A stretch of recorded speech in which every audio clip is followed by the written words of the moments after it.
Hey everyone, welcome back to the Wealth Journey channel.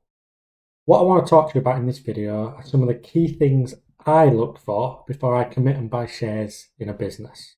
Now, when you buy shares or stock in a business, it's not just a virtual thing or a piece of paper. You actually own a piece of the business. You own part of the revenues that that business produces.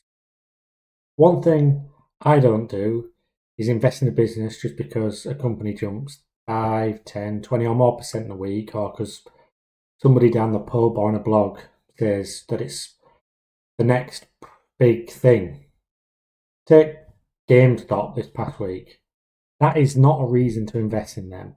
You need to go back to the fundamentals of the business, the revenues, the profits, the margins, the cash flows, whether you actually understand their business model or not. My thoughts on the business here are quite simple, really.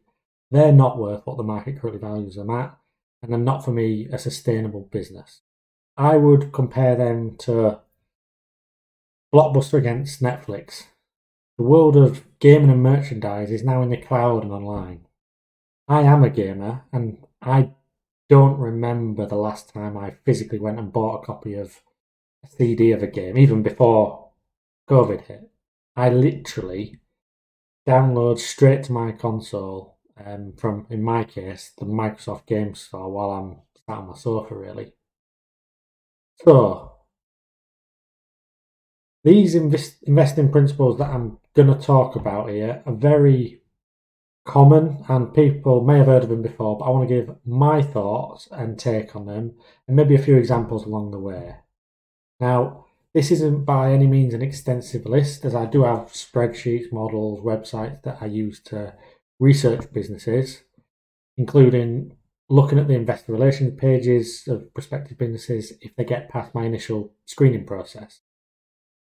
But I guess the first thing that I do before I deploy any capital or money is, number one, you need to understand the business.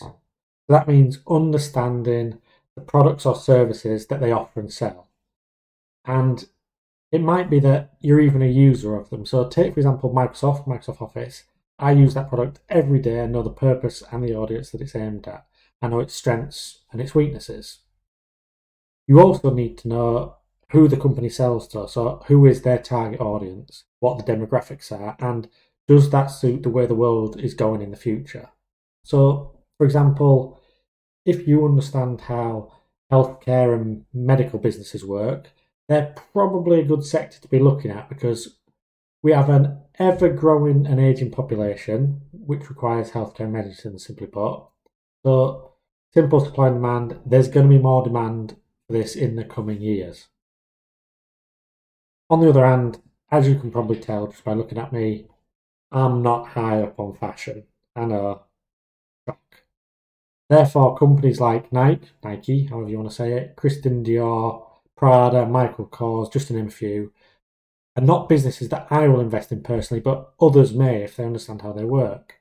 Now, I know from looking at Nike's accounts, they are a very good, solid company. And that's not a stock recommendation by any means, but I don't understand the industry. I just don't understand what the market is about, and it just doesn't appeal to me. But I will go and buy their trainers, don't get me wrong. What I'm saying is basically I stick to my strengths.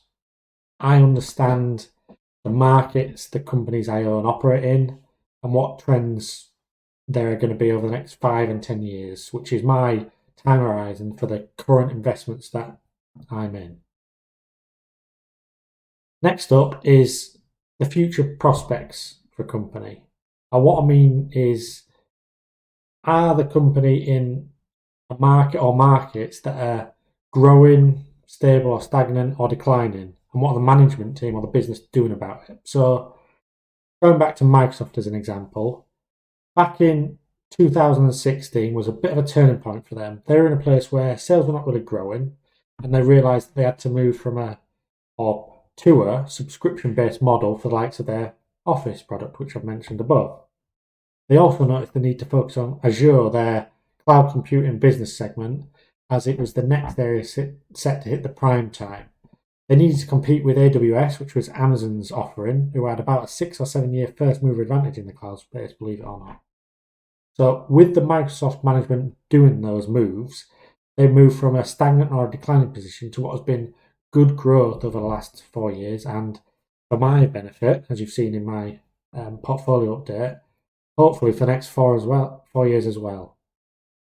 If I take another position I hold, my biggest, Tesla, well, back in 2012, 2013, it was a bit of a rocky patch for them. They were losing money, not getting in the traction to produce, and they were seen as a bit of a gimmick company, potentially. No offence.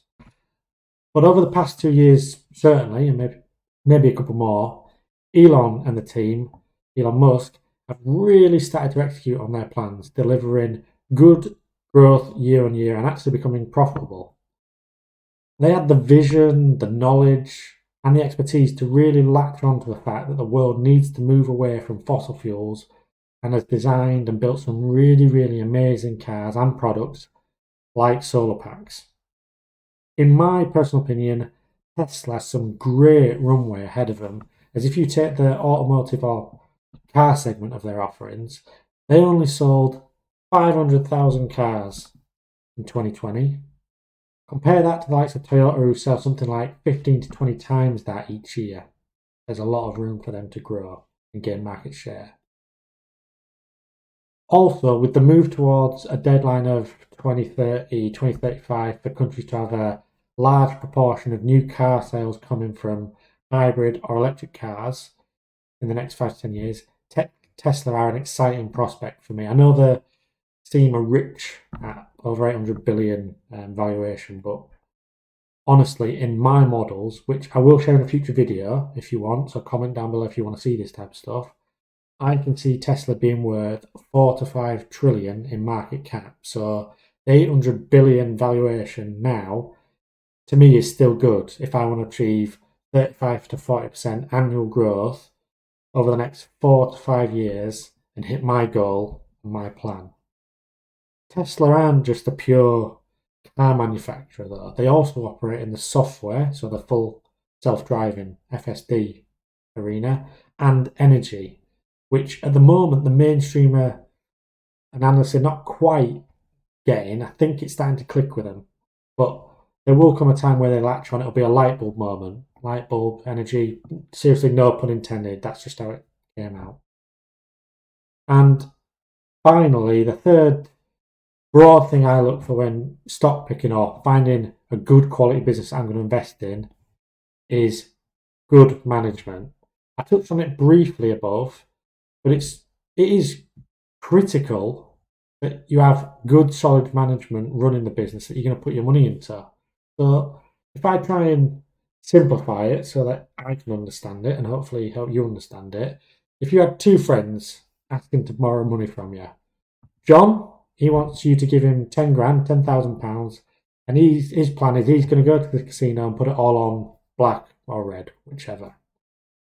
Jeremy, on the other hand, wants to take that 10 grand and he's going to use it to renovate his house as he's looking to sell because he wants to realise some of the value and appreciation in his house over the past 5 years. I know which of the two I would lend my money to. It's not John. Jeremy has a plan, which is a lot less risky as he also has capital and a vested interest tied up in the house that he wants to get out. John, on the other hand, yeah, he has more than likely a better potential return, doubles his money, loses money, if it comes off on the roulette wheel, but the odds, and therefore the risk to me, is much higher. So in this case, I hope you realise Jeremy's the guy you want to be giving your money to. In a follow-up video, I'll be showing you some of the tools and websites I actually use to identify which companies to take a deeper look at. I take into consideration things like growth rate, income and debt ratios, as well as looking at the quarterly company filings and what they're telling me. Now, once again, when I do these exercises, the criteria I use is very much personal to me and my values and thoughts. I wouldn't say I'm a pure value investor at the moment, as at my age and stage of investing, I'm looking to grow my pot to a level at which I can start to move towards different types of businesses in the next phase of my journey. So moving from currently hyper growth companies, hopefully, into dividend growth companies in 4 to 5 years' time. I will look to cover off over the coming days content on how to budget, as well as I'm going to do a case study on showing you the power of compound interest and dividend growth companies. So that wraps up what I wanted to cover off in this video. I hope this has sparked some interest. If it has, please give the video a like. Much appreciated if you do. But until next time, stay safe.